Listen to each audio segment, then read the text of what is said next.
Высоко в горах жил-был один бай, и был у него единственный сын, и то глупый.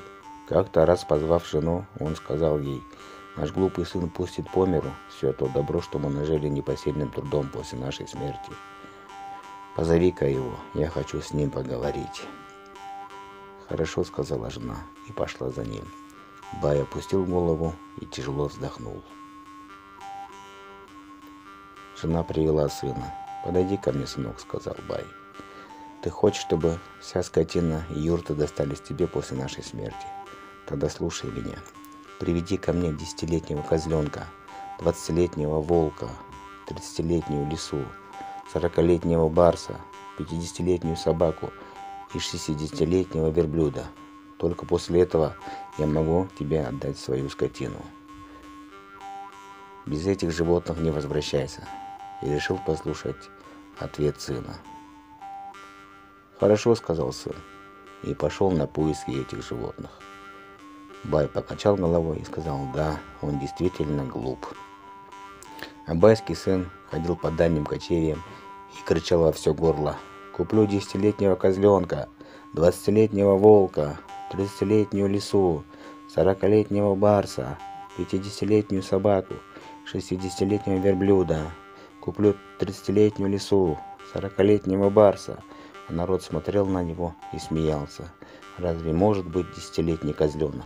Это же старый козел, а волк 20 лет.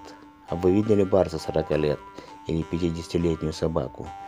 Даже если они есть, как они скажут, что им 50 лет? Он действительно глуп. И продолжали над ним смеяться и крутить пальцем у виска. Как же Баю не повезло с этим глупым сыном. Ходит тут и ищет 30-летнюю лису, 60-летнего верблюда. Ой, он глуп, как же он глуп. И продолжали смеяться.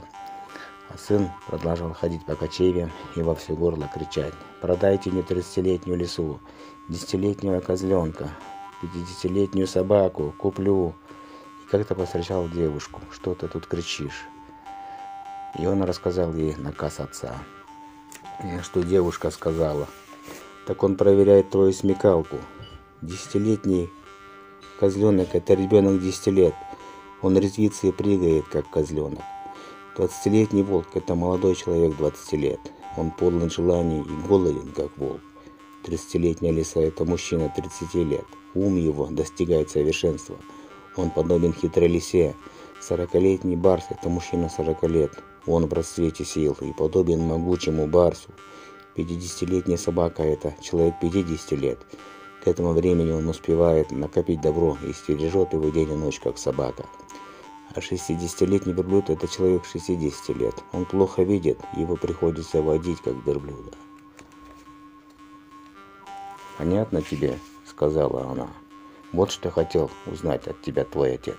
«Я все понял», — сказал байский сын и пошел обратно. Пришел он к отцу. «Ну что ты, нашел тех животных, о которых я тебе говорил?» — сказал Бай. «Да, отец, нашел». И рассказал отцу все то, что ему рассказала эта мудрая девушка. Передал слово в слово. Бай внимательно послушал сына и спросил: «Ты сам об этом догадался?